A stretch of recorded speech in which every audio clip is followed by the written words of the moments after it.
Is Ali एक successful businessman था, मगर उसकी जिंदगी का सबसे बड़ा बोझ उसकी अपनी माँ थी। उसे लगता था कि उसकी माँ उसकी जिंदगी की सबसे बड़ी प्रॉब्लम है। एक दिन अली ने फैसला किया, वो अपनी माँ को ओल्ड एज होम छोड़ देगा।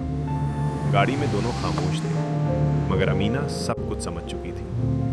और फिर अली ने अपनी माँ को वहां छोड़ दिया।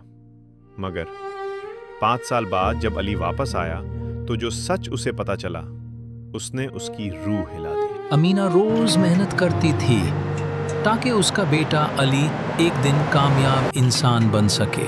अमीना रोज मेहनत करती थी जरा यहाँ भी सर साफ ताकि करने उसका लगती बेटा अली एक दिन कामयाब इंसान बन कपड़े सके। भी धोना है अमीना जी रोज बाजी, दूसरों के घर अभी काम धो करती देती थी। ये कपड़े भी धोना है अमीना बजी, अभी धो देती हूँ। अमीना हल्की सी हजर भी काम कर दे। अमीना हल्की, अमीना जल्दी करो, मेहमान आने वाले हैं। भी कर देती हूँ, मेहमान आने वाले हैं। अमीना वक्त भूल जाती जब वो अपने बेटे अली को मेहनत से पढ़ता हुआ देखती।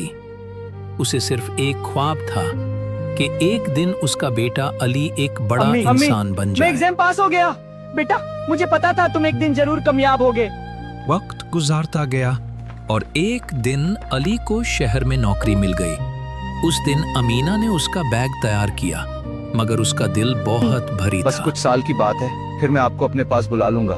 बेटा अपना ख्याल रखना, यह मेरे बेटे अली को कामयाब बना देना और उसकी जिंदगी आसान कर देना। वक्त गुजरता गया और अली हकीकत में एक सक्सेसफुल बिजनेसमैन बन गया, मगर कामयाबी के साथ उसकी जिंदगी भी बदल गई। बेटा थोड़ी देर मेरे पास बैठ जाओ। मगर अली अपने फोन में इतना मसरूफ था कि उसने माँ की बात भी ठीक से नहीं सुनी। उस वक्त आमिना को पहली बार महसूस हुआ कि उसका बेटा उससे दूर होता जा रहा है।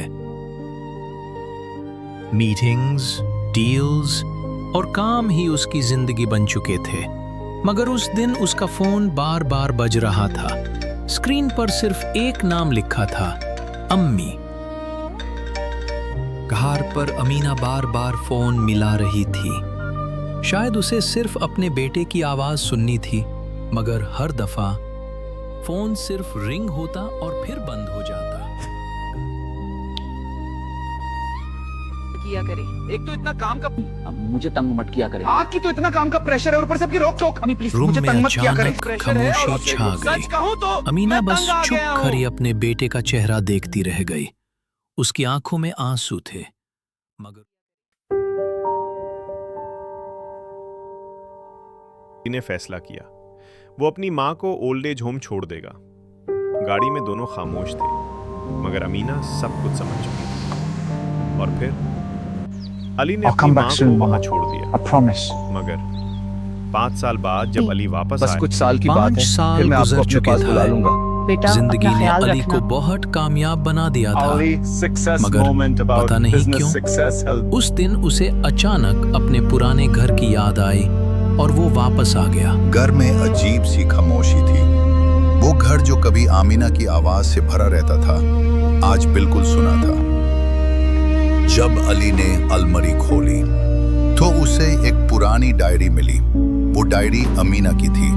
अली ने धीरे से उसे खोला। आज अली फिर बहुत बिजी था। मैं उसे फोन करना चाहती थी, बस उसकी आवाज सुनी थी, मगर शायद वो बहुत मसरूफ था।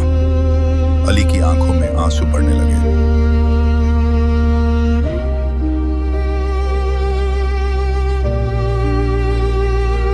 अम्मी, मैं बहुत बड़ी गलती कर बैठा। आपको यहाँ छोड़कर मैं समझा था कि मैं जिंदगी में आगे बढ़ रहा हूँ, मगर सच तो ये है, मैं अपनी जिंदगी की सबसे बड़ी ताकत को ही छोड़ आया था। अम्मी, मुझे माफ कर दें।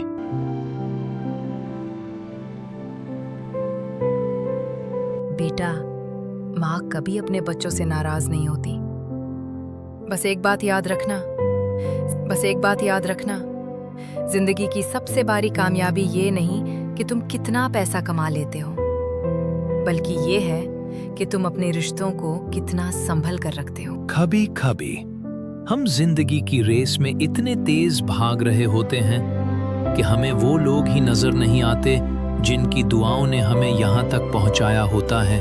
इंसान के पास माँ की दुआ हो, उससे ज्यादा कामयाब इस दुनिया में कोई नहीं होता।